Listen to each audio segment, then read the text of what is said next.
الحمد لله رب العالمين والصلاة والسلام على أشرف الأنبياء والمرسلين نبينا محمد وعلى آله وصحبه أجمعين. أما بعد، لتفسير بدرس كي منغا بسورة النساء كي لجاو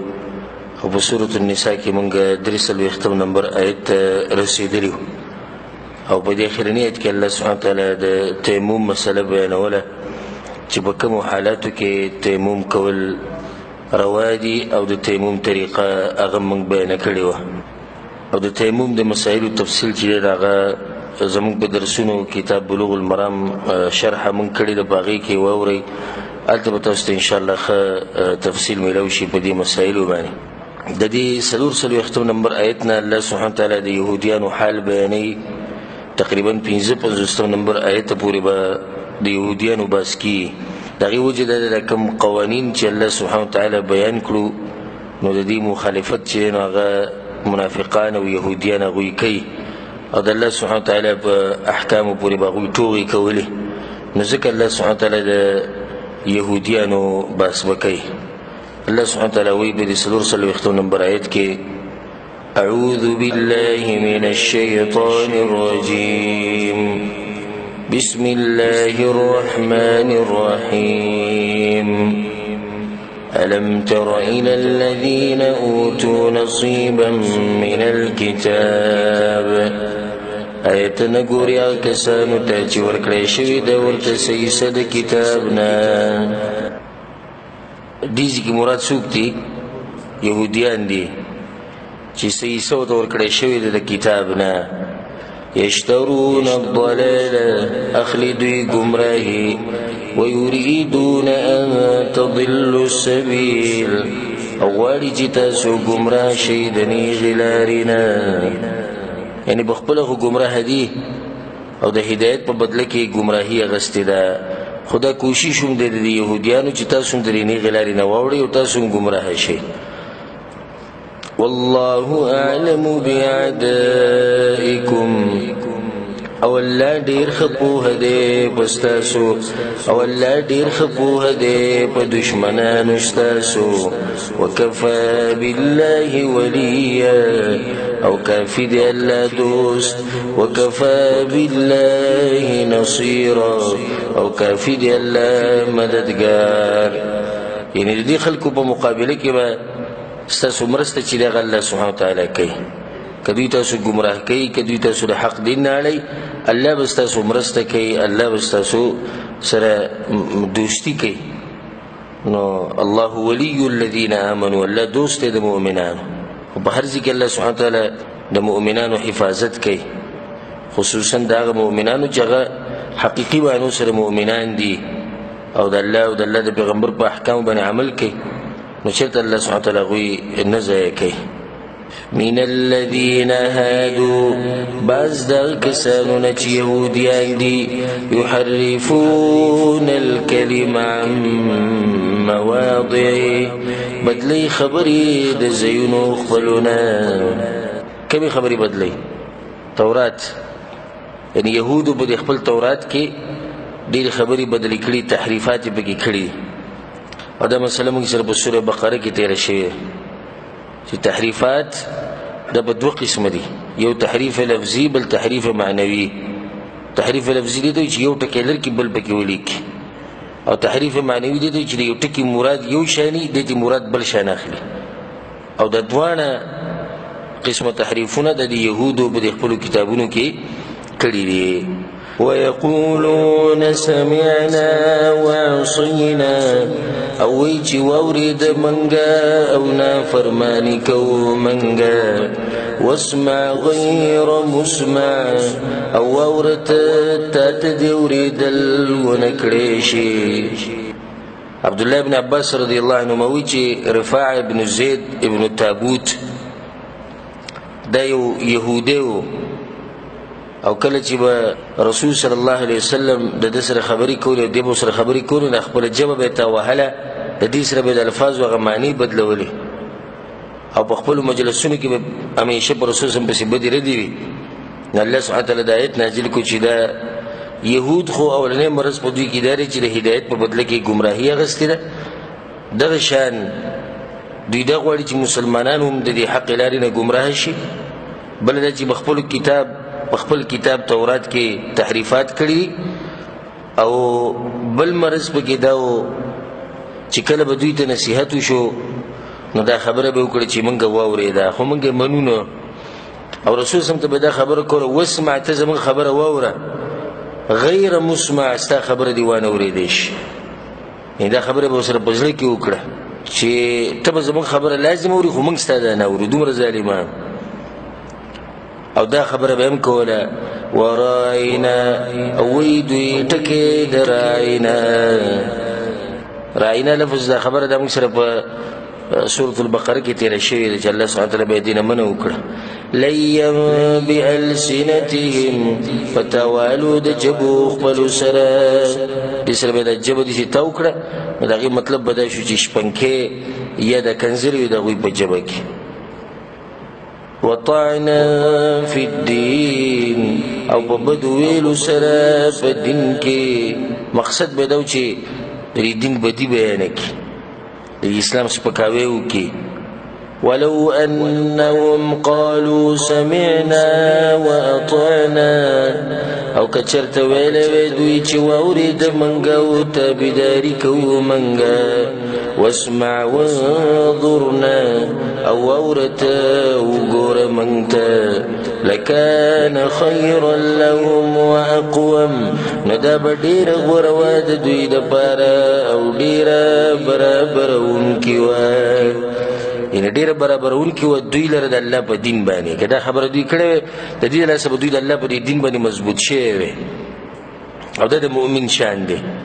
چې کله دی د الله او د الله د پیغمبر صلی الله علیه وسلم خبره واوري نو دی وایي سمعنا واطعنا، موږ واورېده او موږ یې تابعداري کوو. نن سبا زموږ په دې امت کې هم داسې بېدینه شتي او داسې ګمراه شتي چې هغوی ښه د رسول صلی خبره واوري، د الله خبره واوري خو عمل پرې نه کوي. او تا ته به الټه دا هم وایي چې ما ته پته ده چې دا حدیث شتي، ته به ته مسله کې حدیث بیان کړي، ما ته پته ده چې شتي، ستا د خبرې نه زه انکار نه کوم، ستا د مسلې نه زه انکار نه کوم، ښه نو بیا به عمل ولې نه کوي؟ بس بیا به عذرونه بیانول شروع کړي، ځکه چې زموږ په ملک کې نه کېږي، ځکه چې زموږ مولوي صاحب داسې وایي، ځکه چې داسې وایي، ځکه دغه. حالانکه ښه اقرار وکړي ګوره وایي ما ته پته ده چې دا مسله شتي، د دې نه څوک انکار نه شي کولی. نو چې شتي نو بیا خو عذر نشته د هغې باندې، په هغې باندې عمل نه کولو کې عمل وبې کوي بیا. ولكن لعنهم الله بكفرهم، مگر الله لعنت ویلی دی په دوی باندې په سبب د کفر د دوی. فلا يؤمنون الا قليلا، نو ایمان نه راوړي دوی مگر لږ شان. سبحان الله، الله دې خبرې ته وګوره. اوس هم ګورې په دې غیر مسلمو کې د ټولو نه مضبوط خلک په خپل دین باندې او چې لږ پکې ایمان راوړي هغه د یهود دي. دې ځکه الله ویلي که فلا یؤمنون الا قلیلا، دوی ډېر خلک په دوی کې ایمان نه راوړي،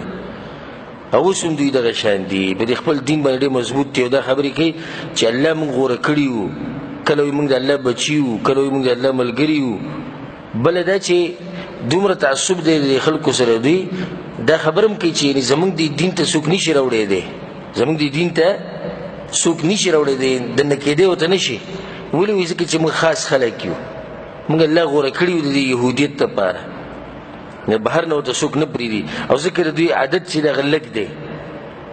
په دې مذهبونو کې، هغه مذهب چې کې لږ خلک دی هغه یو د یهودیت دی، په دې کې ډېر لږ خلک دي، او دوی پکې د بهر نه هم څوک نه پرېږدي، موږ خاص خلک یو. يا أيها الذين أوتوا الكتاب، اے کسانو چې ورکړی شوی دی ورته کتاب. الله نصیحت کوي اهل کتابو ته او دمکي ولم ورکوي. آمنوا بما نزلنا مصدقا لما معكم، ایمان راوړئ په کتاب باندې چې نازل کړی دی موږ، تصدیق کوونکی دی دا کتاب چې ستاسو سره دی، یعنې قرآن. من قبل ان نطمس وجوها، مخکې د دې نه چې وران بکو مخونه، فنردها على ادبارها، نو واړو د کا پشاگانو خپلو او نلعنهم کما لعنا اصحاب السبت یا بلعنتو کو بدوی باندی لگا سنگ چی لعنت کرده من بخالی والو باندی وکان امر الله مفعولا او دیکار دالله پورکڑے شوے وی که تاسو ایمان را نوړو الله وی دا مخونه به زه ستاسو وران کما او دا مخ به درله شا طرف ته وګرځو کعب الاحبار دا مشهور سړی د یهودي عالمو به ایمان راوړو هغوی کله چې ما دا آیت واورېد نو ما ډایرکټ به د خپل مخ باندې ګوتې ووهلې زما مخ خو چې د الله نه دی وران کړی نو بیا مې زر ایمان راوړو الله به د دوی له مخونه ورانوي په دنیا کې ولم ورانولی شي او په آخرت کې ولم ورانوي إن الله لا يغفر أن يشرك به يقينا الله بخانا كيد دي خبري چبر خداران جور شدا غسرا ويغفر ما دون ذلك لمن يشاء او بخيا گناهونه چې ما سوا دي د دینه چاله رچوغواړي يهوديانو باندې ردو به شرک مسله شروع شولې ځکه چې په يهوديانو کې شرک د شرک د موضوع د الحمدلله په عامو درسونه کې ډیره بیان کړي او په دې باندې ما یو څو درسونه هم کړي هغه واورئ تفصیلا په توحید باندې ما درسونه کړي الله په توفیق سره شرک هغه ګناه ده چې الله سبحانه وتعالی نه بخښي ومن يشرك بالله فقد حرم الله عليه الجنه او چې شرک وکړي الله به جنت حرام کو او مأواه النار همیشه زید د جهنم شو بلکې هر قسمه ګناي او ته توبه ونه وسته او مړ شوې نو د الله د مشیت لاندې مشیت څه مطلب دی یعنی ک الله وغواړي و به دې بخي او ک الله وغواړي عذاب بدر کې خود عذاب بسته د ګناهونو په اندازه باندې بیا به جنت ترازی خدا په دې شرط چې کړه تا کې توحیدی او د شرک نه بچي او چې ذره برابر شرک دی کو باغی باندې مړ شوی ذره برابر او باقی دی ټول نیک اعمال کول نو د دې ذره شرک د لاسه ستغه عمل ټول برباد شو د دې شرک د لاسه الله ټول اعمال بربادي نو دا غلوی ګناه ده غټ جرم دی سوال بزره کې درځي چې ګناونه خو نورم دي یوازې په دې شرک کول دي مر سختي نو جواب دغه دی چې الله سبحانه وتعالى دا نخوخي چې څوک زما سره زما په خصوصیاتو کې شریکان جوړ کړي یو سړی دی ګناه کوي دروغ وي مثال کې مونږ او داس نه کې دا ګناه ده یو سړی دی غلا کوي بل قسم ګناه کوي نو دې صحیح دی چې الله نه فرمانی کوي په دې د عذاب ملوي دی شي خو دې سینې دی ویلي چې الله سره په دې بچای کې نور شریکان شته او دا خو ډیره غټه خبره ده چې سړی دا وایي چې الله سره په دې بچای کې برخداران او ایصدار او شریکان سره شته نو ځلري ساتي د دې ګناه نه دا ګناه ده چې څوک په دې باندې مړ شونو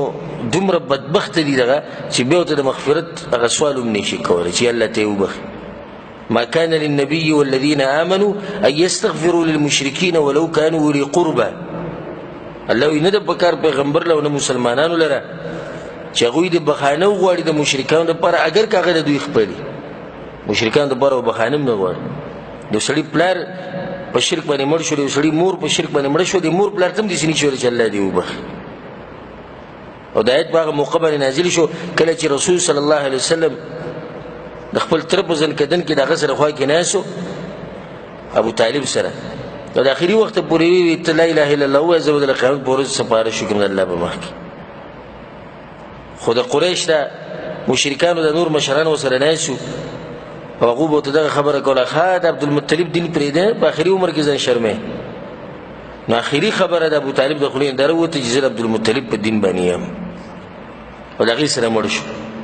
نو بیا رسول سم دا خبره وکړه وې زب بخانه غواړم د دې لپاره لکه چې ډیر خیر کړیو د رسول سم سره الله دا نازل کو وې نه دی بکار پیغمبر له او نعام مؤمنان لره چې هغه د مشرکانو د بره بخانه وغواړي بخانه بره غواړي د مشرکانو لپاره جنازه په دوی باندې نشتی د مسلمانانو په مقبره کې به نه خخه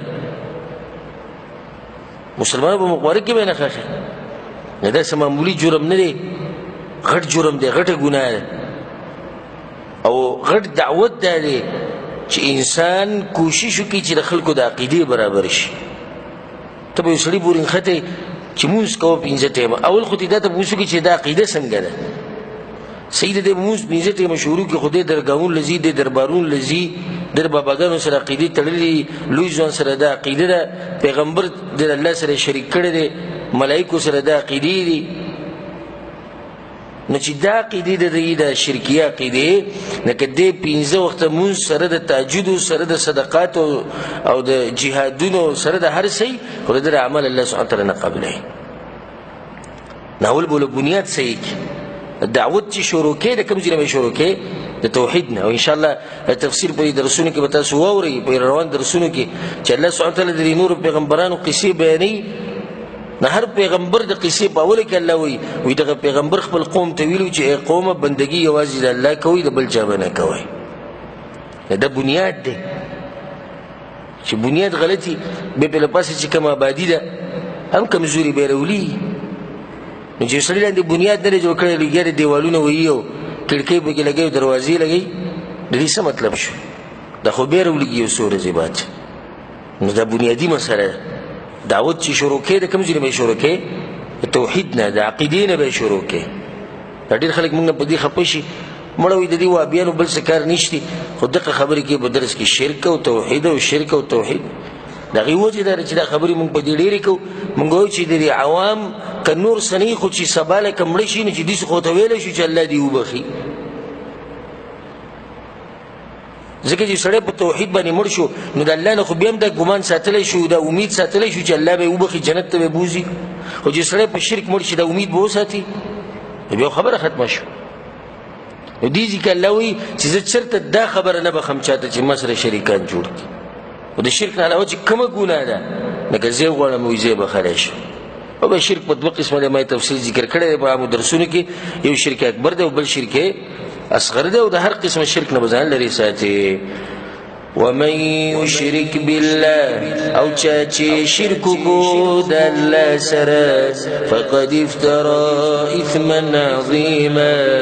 نو یقینا د جوړ کړلو یې ګناه ألم تر إلى الذين يزكون أنفسهم آیت نګوري کسانو ته چې پاکي بیانې د خپل ځانونو دا مرزو په يهوديانو کې خپل صفت به ډېر کو خپل صفائی به بیانوله کله موږ د الله زامنو کله موږ د الله دوستان یو کله جنت سیب زمونږ د پاره دی جهنم ته موږ نه ځو موږ غوره خلک یو الله سبحانه وتعالى به باندې رد وکړو چې دا غلطه طریقه ده بل الله یزکی من یشاء بلکې الله پاک هغه چا لره چې خوښ شي دا الله کار دی نو په دې کې زمونږ د پاره هم درس دی چې خپل ځان صفت بنه کړي او د خپل ځان پاکي به ډېره نه بیانوي د یو نیم سړي سره چې کښېنې د هغه بله موضوع نه دغه خبرې موږ دا چلو کوو موږ داسې چلو کوو موږ کته شو موږ بره شو ګوره که نیک اعمال دې کړي نو بس الله ته معلوم دي پټې ساتل ځان سره او ځان کمزوری ګڼه د مؤمن شان دا دی چې دی همیشه ځان کمزوری ګڼي که د ځان نه مشر ویني نو د ده په اسلام کې وخت ډېر شوی دی د به نیکیانې ډېري که د ځان نه کشر ویني نو د ده عمر کم دی د ده به ګناهونه لګي هر یو د ځان نه ښه ګڼي دا د مؤمن شان دی ځان به عاجزه ګڼي ځان به کمزوری ګڼي یاره زه کمزوری یم زما څه اعمال دي ګناهونه رانه کېږي نیک اعمال نشته دا بعض ناپوهه خلک هغوی به د خپلو صفتونو کې نښتي مونږ دا چل کوو مونږ دغه چل کوو دې ته نه ګوري چې کمزوریانې په تا کې څومره دي او دې ته نه ګوري چې د دې صفتونو د لاسه ده چې زه خلکو ته کومه د خپل ځان داسې نه چې زما د اعمال برباد نه شي د خپلو اعمالو حفاظت وکړي د خپلو ځانونو صفتونه مه کوئ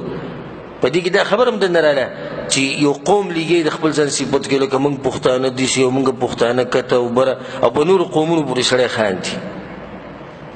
پنجابیان داسې او انډین داسې او هغه داسې او دا داسې ګوره یو سړی اوچتېږي او بلند مقام ورته میلاویږي چې کله په هغه کې تقوا وي په ځان کې تقوا پیدا کوي په دې قصو کار نه کېږي چې موږ غوره یو دغه نه دي غوره او هغه غوره دي او موږ نه یو غوره. دا خبرې پرېږدئ، د جاهلیت خبرې. کوشش دا کوئ چې په ځان کې تقوا پیدا کړئ. کوشش دا کوئ چې په ځان کې د الله سبحانه وتعالی نه یره د الله بندګي په صحیح معنو سره وکړئ. که پنجابی دی او که عربی دی که بنګالی دی او که انډین دی، چې د الله بندګي ډېره کوي، تقوا پکې ستا نه په زر پیرې غوره دی. اگر که ته پښتنې او ته زورور او ته هر څه اعتبار نشتی دی له. ذکر رسول صلی الله علیه وسلم په حدیث کې سوی من بطأ به عمله لم يسرع به نسبه. څوک چې د عمل د لاسه شاته پاتې شي نو نسب د لاسه مخکې نشي تللی. نسب د لاسه ته مخکې نشي تللی، ته چې مخکې ځي د عمل د لاسه به ځي. خپل ځان صفت نه کول پکار. دا خو د الله کار دی چې څوک اوچتي او الله ته پته ده چې څوک د صحیح صفت حقدار دی. موږ ته خو دا پته نشته که الله ته پته ده. ولا یظلمون فتیلا، او ظلم به نه کېږي په دوی باندې په اندازه د تار د هډوکي د کجورې. د کجورې چې کوم هډوکی په دې باندې هغه سپین تار یې نری، الله په دې اندازه باندې ظلم به هم زه دوی سره نه کوم. انظر كيف يفترون على الله الكذب، وګوره څنګه جوړي دوی په الله باندې درو. وكفى به اثما مبينا، او کافي دې دا کار ګناه کار. څنګه دروغ جوړي؟ د مشرکان چې دوی همیشه دروغ جوړي. پلانې لکه اوس پلانې د الله سره برخه ده، دا دروغ جوړ شو په الله باندې که نه دروغ جوړ شو. پلانې دا کار کولی شي، پلانې دغه کار کولی شي، دا ټول دروغ دي. او قسمه قسم حالات به ویني، قسمه قسم حالات چې ته به حیران شي. د دې سند او کراچۍ طرف ته دغه ځای کې چېرته سخاونته کې اوبه دي او په هغې کې دغه پکې پراته دا مګرمچ چې ورته وایي، یو درې څلور پکې پراته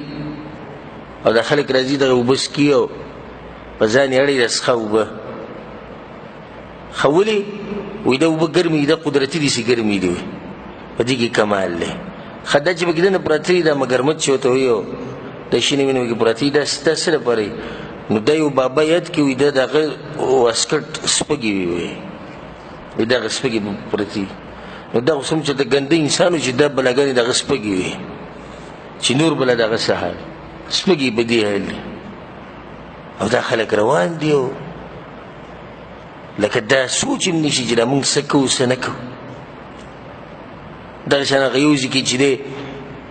د قبر نه طواف کوي، کعبې ته جوړ کړي. تاسو به لیدلي هغه ویډیو خو مشهوره شوې ډېر. او ښه باقاعده د زمزم اوبه او جمرات پکې دي او شیطانان ولي او د هغې نه پکې انټرویو اخیسته. وایي بس موږ غریبانان یو، مور مې حج له راوستې دلته. وایي دا کار په دې کار باندې ابوجهل هم له غیرت ورته. کله چې ابرهه په یمن کې کعبه جوړه کړه بله، او دا وایي چې دا خلک ولې ټول دې کعبې له ځي، موږ به ځان له بله جوړه کړو. نو دې مشرکینو ته چې کله پته ولګي، ګوره په دغه ټیم کې خو رسول صلی الله علیه وسلم پیدا شوی هم نه دی. مشرکینو ته چې پته ولګېده چې الله د کور په مقابله کې بل کور جوړوي، نو دوی خو نور څه اوس نه رسېدو په هغه باندې. نو بعض هلکان لاړو ځوانان او هلته په هغه کومه کعبه چې هغه جوړه کړې وه په هغې کې ورته ډکې میچازې وکړي دننه د شپې. سهار له چې هغه راپاڅېد چې حالات یې وکړو ته غوسه شو، بیا اراده وکړه چې زه حمله کوم په کعبې باندې. نو په هغو کې هم غیرت راغی چې څنګه د الله د کور په مقابله کې د بل کور جوړېږي څنګه. او دا زمونږ دی دا حج دی او دا پلانې کار دی او پلانې او داسې څښا اوبه تکې تورې تکې تورې. تاسو لیدلي که نه لیدلي؟ تکې تورې یعنې زه تا ته تور رنګ د سپیکر دې رنګ ته ګورې داسې تورې او دغه په ځان باندې اړوي او د هغې نه څکي. او دا اوبه پته نشي چې د څو کلونو دلته ولاړې دي او چې څوک لکه زړه ګندګي خو پکې شتي چې ته په ځان ورواړې چې ستا بدن کې کومه ګندګي ده هغه ته هم پاتې کېږي، بیا به ته ځي، بیا به نور راځي، بیا به نور راځي او دا به دې شي. او په هغې باندې د ماشي او مچان او د څښا د حالت جوړي. او دوی دا برکت دپاره ښه دي، دې کې برکت میلاوي. او ښه باقاعده په هغه قبر کې چې یو ګوټ دی هغه ښکلی، یعنې د حجر اسود په شان دی. څومره ظالمان دي دا مشرکان. هغه یو درګاه کې چې دغه جنت دروازې پکې جوړه کړې ده، هغه په کال کې یو پیر کولاوي وایي چې به دې ورننوتې چېرته لاړې؟ جنت ته لاړې. ته به حیران شي د دین نه ټوغې جوړې کړي د دین نه مذاق جوړ کړی اوس دغه درګاوونو پرته سبحان الله تاسو وګورئ دا درګاوونو والا او دا دربارونو والا چې په دوی کې به تاته یو سړی دې ښکاره نه شي چې د هغه مخ به نوراني مخي یا د هغه به ښایسته ګیرې یا به هغه تقوا خبرې کوي خو ټول چرسیان بنګیان را جمع شوي او دا کارونه کوي څوک اپریشنې کوي څوک دمونه اچوي اوس الحمدلله د دې ټکنالوژۍ د لاسه او د دې انټرنیټ او د دې موبایلو د لاسه دا ډېر پکې الله راښکاره کړو دا خبیثان خو بیا هم ګوره د دې بعضو خلکو ذهن نه دی کولو شوی بیا هم د دې بعضو ذهن نه دی کولو شوی عجیبه عجیبه پکې وي ناس به هغه به د وایي دا چې دی پیر صاحب دی الله دې زموږ په دې امت باندې رحم وکړي او خصوصا الله دې زموږ په خلکو باندې رحم وکړي او الله دې زموږ د ملکونه پاکستان افغانستان الله دې د دې قسمه شرکیاتو او بدعاتو او خرافاتو نه دې الله پاک کړي ألم تر إلى الذين أوتوا نصيبا من الكتاب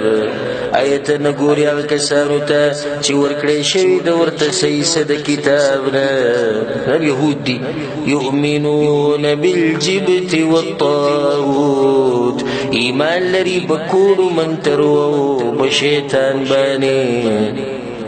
بالجبت جبت نه مراد چې دی نو بوت هم دی کاهن جادوګر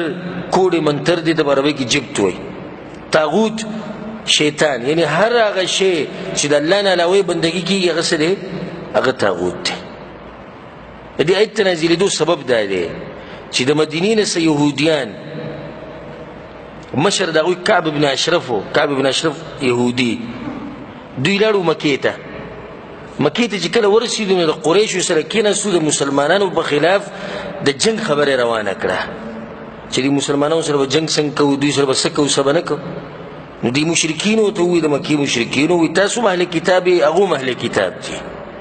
هغه هم وایي چې موږ سره آسماني کتاب دی تاسو هم وایي چې موږ سره آسماني کتاب دی یاره ما ته داسې ښکاري چې تاسو موږ له دوکه راکوئ یعنې دغه کسانو ملګري خو زموږ دوکه کولو راغلي دوی مطمئن کړو نو هغه ورته وایي موږ به هله مطمئن کېږو چې تاسو زموږ دې بوتانو ته سجده ولګوئ صحیح ده سجده به ولګو بوتانو ته سجده ولګوله بیا ته هغو ته اوس وکړو وایي هسې تاسو ووایه د یهودیانو ته وي وایي موږ غوره یو که دغه خلک غوره دي موږ د حاجیانو خدمتونه کوو د حرم منجوران یو دا کوو دغه کوو او که نه دغه خلک غوره دي هغو دي تاسو غوره یې هغو کې د غوروالي څه دي الله وی وګورئ دې بدبختو ته چې دوی ته آسماني کتاب هم ورکړی شوی دی او بیا هم ایمان راوړي په کوډو منترو په کاهنانو او په بوتانو او د شیطان بندګي کوي ويقولون للذين كفروا او وی ببار دا کسانو کی چې کفر کړي دي هؤلاء اهدى من الذين امنوا سبيلا دا کسان هدایت ولدي دا کسانو نه چې ایمان راوړي دي په اعتبار د لارې د مشرکینو ته غوره وي د چا د مشرکینو ته غوره وي د چا په مقابله کې مسلمانانو په مقابله کې اولئک الذین لعنهم الله دا کسان دي چې لعنت کړی دی الله په دوی باندې ومن یلعن الله او هغه څوک چې لعنت وکړي الله فلن تجد له نصیرا نو هیڅ چېرې به ونه مومې تا غلر مددګار ام لهم نصیب من الملک آیا د دوی دپاره برخه د باچاهي شتي برخه د باچاهي یعنې باچاهي د الله الله وی ولې زما په دې باچاهي کې دوی څه برخه شتي څه فإذا لا يؤتون الناس نقيرا نو په دغه وخت کې به ورنکي دوی خلکو ته په اندازه د داغ د ډوکي د کجورې څه شی په دې کې اوس الله سبحانه وتعالی دا خبره بیانوي چې یهودیان یو بخیل قوم دی او که چېرته د دوی سره حکومت وې او که چېرته د دوی سره باچاهي کې څه برخه وې نو دا دومره بخیلان دي چې د خلکو له به د کجوري په دې هډوکي باندې چې کم داغ لګېدلی داغ کم ځای چې پکې چاودلی د دې په اندازه باندې هم دوی چاله څه شی نه ورکوي أم يحسدون الناس على ما آتاهم الله من فضله آیا حسد کوي دوی د خلکو سره باغ څه چې ورکړي دی هغوی ته الله د مهربانۍ خپلنا حسد کوي دوی د خلکو سره د خلکو نه مراد رسول صلی الله علیه وسلم د مؤمنان دي چې آیا دوی د مؤمنانو سره او د پیغمبر سره حسد کوي په دې چې الله غویله د خپل مهربانۍ نه څه ورکړي چې الله ول ورکړي د مراد لکه نبوت ته کتاب دی د يهوديان د مسلمانانو سره په دې باندې حسد کوي فقد آتينا آل إبراهيم الكتاب والحكمة يقينا ورکړي دي منګه آل د ابراهيم عليه السلام ته کتاب او په بدین وآتيناهم ملكا عظيما او ورکړي منګه غوي ته لوی بچي ساول پیر خدا کار نه کی بلکې مخکم د دوی مشران ته الله ما دا ورکړو چې دوی غوي ته ځان نسبت کوي فمنهم من آمن به ومنهم من صد عنه بس باز د دوی نه غسوک دي چې ایمان راوړو باغی باندې او باز د دوی نه غسوک دي چې واوړي دل داغینا یعنی د ابراهیم علیه السلام آلته یعنی دغه د اهلته او دغه په اولاد کې چې کم کسان هغه ته پیغمبري ملو شي و نو بازو په دې بنی اسرائیلو کې باغوي باندې ایمان راوړو بازو پکې رانوړو مطلب دا شو چې مسلمانانو په خپل ایمان نه راوړل نو پتا سو به صحیح ایمان راوړي په دې پیغمبر په دې صحیح ایمان راوړي وكفى بجهنم سعيرا او كافي دي جهنم ور بل کړي شوی ان الذين كفروا بآياتنا يقينا كسان چې کفر کړي دي زمون بایتونو باندې سوف نصليهم نارا زردچی داخل بکووی ورته كلما نضجت جلودهم بدلناهم جلودا غيرها هر کله چې ورتی شي سرمنی داوی بدلی بکووی ته سرمنی نوري سوا داغینا دا جهنميان عذاب د الله یری چې دی عذاب نه ویری چې سرمنی کله پخې شي ورتی شي ویلی بشي او به الله وزنور سرمنی واچي دا به همیشه دغه طریقې یو سرمن به ختميږي نو بل وای ليذوقوا العذاب لديد فراتي وسكي عذاب إن الله كان عزيزا حكيما يقينا لا غالب حكمة والده والذين آمنوا وعملوا الصالحات او كسان تيمان راورد وعملوا كردينيك سندخلهم جنات زرد چې داخل بکوغوی جنتونو ته تجری من تحتها الانهار چې بیږي بلاندې داغین ولی خالدین فيها ابدا همیشه بیدوی باغی کی همیشه لهم فيها ازواج مطهره د دوی د پاره باغی کی بیبیانی پاکی وندخلهم ظلا ظليلا او داخل بکو دوی په سوري وګد کې وګد سوري د سمورات دي نه د جنت سوري او دا خبر موږ بار کو ګور چې دا خبر موږ بار کو چې کم آیتونه مخ کې تیر شي بیا موږ بدویم پر دغه تفصیل نکو دغه چې بیا د قران نه ختمي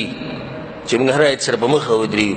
دې لاسم په دې بعض ایتونه کې صرف په ترجمه باندې اکتفا کوو او دا شان خبرې مخکې تیری شي البته موږ تفصیل کړي نو دا غیر لپاره دام ضروری ده چې په دې دوره کې انسان د اول نه د اخره پورې شرکت وکړي اوس سړی په منځ کې راشي نو ډېری خبرې به دي چې هغه نه پاتې شي د ترجمه ووري به زړه کې چې دې تفصیل ما وره او تفصیل به مخکې تیر شوی نو کوشش کوي چې دا قسمه دروسو کې چټیانی مکوي په دې کې شرکت کوي یو سور زیری د شمار او الله سبحانه تعالی به د دې مهنت او د دې کوشش بدله هغه په آخرت کې هم درکوي او په دنیا کې هم درکوي. الله سبحانه وتعالی زموږ د عمل قبول کړي. اوس د دې نه بعد به الله سبحانه وتعالی د راعي او د باچا قوانین بیانوي. ما پرون دا خبره کړې وه که پرون نه بل ورځ درس کې چې د سورة النساء کې الله هغه احکام بیان کړي چې هغه د باچا سره تعلق ساتي او هغه احکام بیان کړي دي چې هغه د رعیت سره، یعنې کوم خلک چې د باچا په دې باچایي کې دي، نو دې ځکه الله به اوس هغه قوانین راوړي چې هغه د دې دواړو سره تعلق ساتي.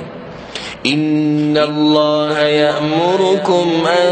تؤدوا الأمانات إلى أهلها. یقینا الله امر کوي تاسو ته چې ادا کوي امانتونه حقدارو د هغې ته. دا قانون د چا دپاره شو؟ باچا دپاره شو. هغه داسې چې کومه مشرتیا ده، ذمواریانې دي،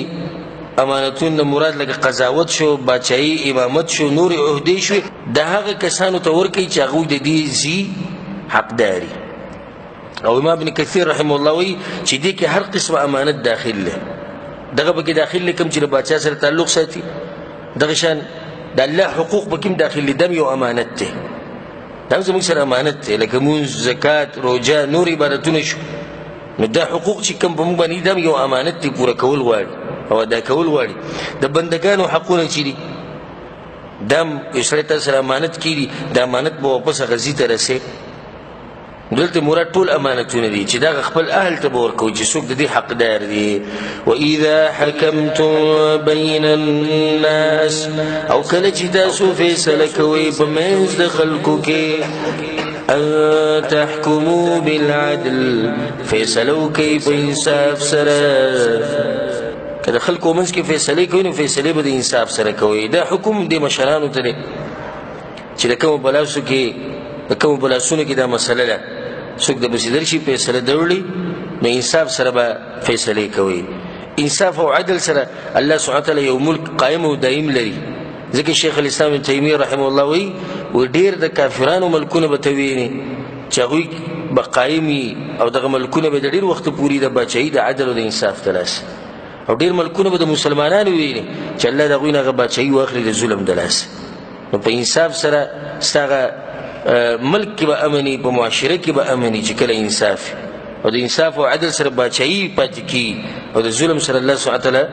باچایي ختموي. الله ظلم نه خوښوي بالکل. إن الله نعم